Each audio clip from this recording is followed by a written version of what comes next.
Covid हो या जुकाम खांसी हो, इम्यून सिस्टम को बूस्ट अप करने के लिए 3 जबरदस्त आयुर्वेदिक फार्मूले बताएंगे जो हम इजीली घर में प्रिपेयर कर सकते हैं। इसमें से जो तीसरा फार्मूला होता है वो रेस्पिरेटरी ट्रैक्ट को क्लियर करता है और लंग्स को डिटॉक्सिफाई करता है। अगर आपके एरिया में पॉल्यूशन ज़्यादा है तो आप इस फार्मूले को ज़रूर इस्तेमाल करिएगा।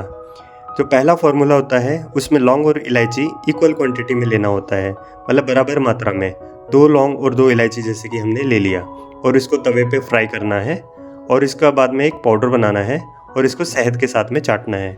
जिसको जुकाम खांसी के साथ में गले में भी दर्द होता हो या शरीर में भी पेन हो रहा हो या फिर साइनस की प्रॉब्लम हो रही हो तो उसमें ये काफ़ी इफ़ेक्टिव होता है। जो दूसरा फार्मूला होता है उसमें 1/3 चम्मच हल्दी लेनी है और इसको 1 चुटकी काली मिर्च के साथ में मिलाना है और शहद के साथ में चाटना है। किसी को म्यूकस ज़्यादा बनता हो, मतलब कफ ज़्यादा बनता हो, तो ये फार्मूला उसमें काफ़ी इफ़ेक्टिव होता है।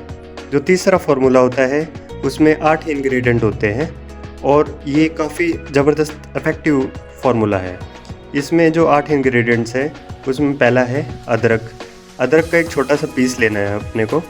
दालचीनी 1/4 चम्मच, मुलेठी 1 पीस या फिर 1/4 चम्मच, लौंग 1 से 2, काली मिर्च 1 चुटकी, छोटी इलायची 1 से 2, मोटी इलायची 1, तेज़ पत्ता पाउडर 1/4 चम्मच। इन 8 इंग्रेडिएंट्स में से जो भी अवेलेबल हो इसको 2 ग्लास पानी में उबालना है 15 से 20 मिनट। बाद में इसको फ़िल्टर करके चाय के जैसे पीना है। किसी की पित्त प्रकृति हो या शरीर में पहले से ही गर्मी ज़्यादा बनती हो तो वो इसको कम ले सकते हैं या फिर ये लेने के बाद में 1 से 2 चम्मच सौंफ खा सकते हैं। ये फार्मूला यूज़ करने के बाद में लंग्स भी डिटॉक्सिफाई हो जाते हैं और इम्यून सिस्टम भी बूस्टअप हो जाता है।